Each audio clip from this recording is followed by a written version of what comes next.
Welcome to Beyond the Bar. We are down in Atlanta sitting with F.L.O.W.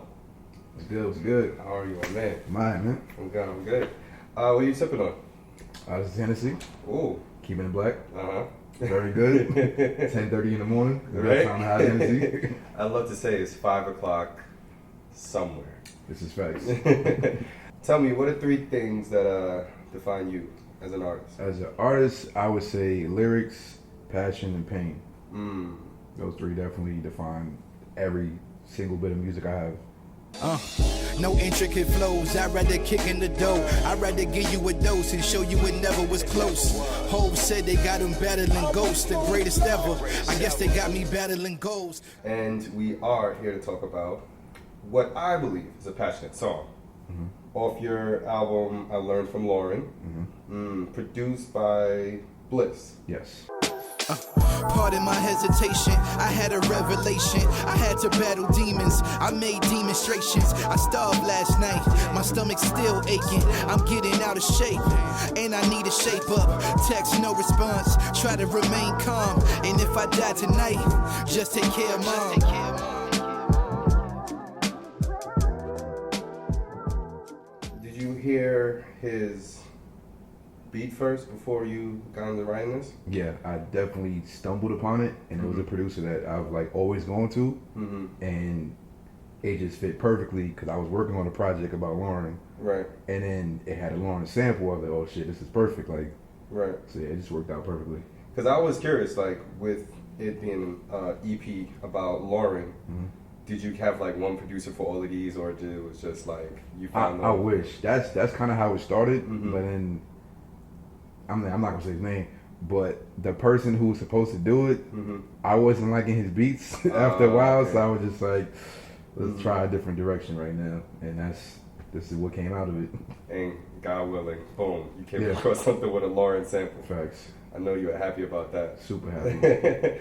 So once you did hear this beat and you already knew that you wanted to do an EP about Lauren, tell me about the process of when you started writing. When I heard the beat, I was in my car, and I don't know, I just love writing in the car. Like, I'll pull over anywhere. I could be on the side of the road, Right. and I heard it. Because and- no writing and driving. Yeah, no writing and driving. Don't write and drive. So I pulled over somewhere, like I think I was at Roosevelt Field Mall, just in the parking lot, just like on my phone, writing over and over and over until I got it right. And it didn't take long at all, honestly. There is something special about the song. You're highlighting a lot of struggles. Yeah. Even though this EP is more so about Lauren and this sample is a sample from X Factor. Yeah. You're highlighting a lot of struggles that people may face. Are these your struggles or just struggles that you see throughout the your daily life? It was a little bit of both. Like, it starts off, it's like I weave in and out. Like, it starts off with just me talking about things that I'm going through, and then literally I'm on social media reading a different headline, and all of them are bad. Every single last one is bad. I'm just like, yo, what the hell is going on right now? Why is this world so messed up? Like, thinking outside of myself, like, okay, my life is going, it's here and there, ups and downs, but then, like, life in general just seems to always be messed up. No matter what channel you turn to, what social network you on, you can always find something bad. Right. So that's kind of where I got most of these lyrics from. Okay. Which one of these struggles are actually your own? A lot of my struggles tend to come from, like, people being sick and dying. Like, I mentioned that one of the bars is Mark beat cancer, Quasi died from it. Like, I literally remember a time where we were celebrating my friend beating cancer. So I was happy about that, but in the back of my head, I'm like, yo, I know my other friend just died from it. Damn. So it was like, you can't lose for winning. Like, you're literally happy and sad at the same time. So it was just, I like duality. Lauren is the obvious inspiration. Yeah. Of this EP. Why does she have such like a big mark on you? Because that album is just, it's timeless. Like, I could put it on right now, and it still sounds perfect. Right. Like, even down to some other classics, I'd be like, okay, this is a good album, but you can hear how it aged. Like, some of the best albums ever, you can hear how it aged. But this album is like start to finish. It could have dropped yesterday, and I'd feel the exact same way. I'm like, yo, this is a great album. And I'm just like, I want to make timeless music. I want to make music that sounds great 10 years, 20 years, 30 years, 40 years from now. So that's kind of why I chose her. I mean, aside from just being a fan. Yeah. Yeah. I was actually happy to do this because I'm also like a really big Lauryn Hill fan. So it's actually exciting to sit here and hear somebody that actually cares so much about her artistry. And sidebar, she's not always late to shows. I've been to a show and she was on time and she killed it. Just wanted to point that out because that's the stigma. I want to read to you a line. Okay. And we're going to get into you telling me about it. Pardon my criticisms, I just thought you treat me different. We talk every night, but you don't ever seem to listen. They raping young girls, where was your interference? And Trump is grabbing pussies, where was your power steering? And I just ask why you always turn a blind eye to black lives. It's like you forgot your black side. No disrespect, I don't ever mean to chastise. But damn, hit me back, I can feel my ribs touching. My grandma told me never fear nothing, your heart's pumping. I heard it, and I was sitting there listening, and I was just like, in this song you're asking questions seen to Lauryn Hill, but you ended it with God. Yeah. Why did you?